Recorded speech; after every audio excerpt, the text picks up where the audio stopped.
আসসালামু আলাইকুম। আজকের রেসিপি তেলাপিয়া মাছ ভুনা। চলেন মাছটা ভেজে নেই।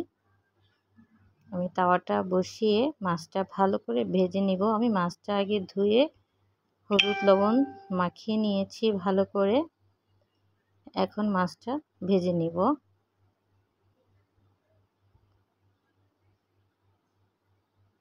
মাছটা উল্টিয়ে দিচ্ছি।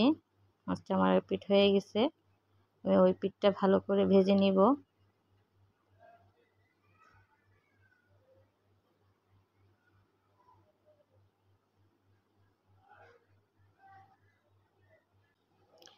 মাছটা ভাজা হয়ে গেছে। আমি এবার কড়াইতে তেল দিয়ে নিব। তেল দিয়ে আমি একটু পেঁয়াজ ভেজে নিব হালকা করে। সরষের তেল দেখেন দিলেই কত সুন্দর ফুটে ওঠে, কিছুই দেখা যায় না। সরষের তেলের গুণ আছে। আমি একটু কাঁচামরিচ দেবো। আমি ভুনাতে একটু কাঁচামরিচ দিই, ফ্লেভারটা খুব ভালো আসে খেতে। আমি মশলা দিয়ে দিয়েছি। এখানে জিরা রসুন পেঁয়াজ বাটা আছে। আমি এক এক করে এখন সব মশলাই দিব। একটু হালকা পানি দিয়ে নিচ্ছি কারণ মশলাটা ছিটতেছে প্রচুর। একটু হলুদের গুঁড়া এবং মরিচের গুঁড়া দিয়ে নিব। আমি পরিমাণ মতন নিয়েছি ধনিয়া গুঁড়া। এবার লবণ স্বাদ মতন দিয়ে আমি ভালো করে কষিয়ে নিব মশলাটা।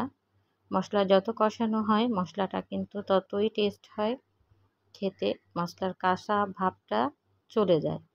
যখনই আমরা মশলা বেশি করে কষাবো তখনই মশলার কাঁচা ভাবটা চলে যায়। আমি মশলা আরেকটু পানি দিয়ে আরও একবার কষাবো। মশলাটা ভালো করে কষিয়ে নিব। এবার আমি এখানে জিরা গরম মশলার গুঁড়া দিয়ে দিলাম হালকা। এটা আমার ঘরেই করা থাকে সব সময়ের জন্য। এবার আমি এতে পানি দিয়ে দিব পরিমাণ মতন। যেহেতু আমি এখানে কোনো তরকারি দেব না, শুধু মাছটা ভুনা করব, তাই আমি অল্প পরিমাণ পানিই দিব। আমি এক এক করে সব মাছ দিয়ে দেব। আমি সব মাছগুলো দিয়ে দিয়েছি। এবার একটু ঢেকে কিছুক্ষণ আমি রান্না করব, তো মাখা মাখা করে ফেলবো। যে আমার এটা প্রায় হয়ে আসছে মাছটা। আমি একটু মাছগুলো উল্টায় পাল্টায় দিব। মাছটা খুবই সাবধানে উল্টাতে হয় এই সময়টা, কারণ যদি ভেঙে যায়, মাছ ভেঙে গেলে আর মনটাই খারাপ হয়ে যায়। এই যে আমার রেসিপিটা যদি ভালো লেগে থাকে লাইক কমেন্ট শেয়ার করে দেবেন অবশ্যই। এই যে আমার মাছটা। আল্লাহ হাফেজ।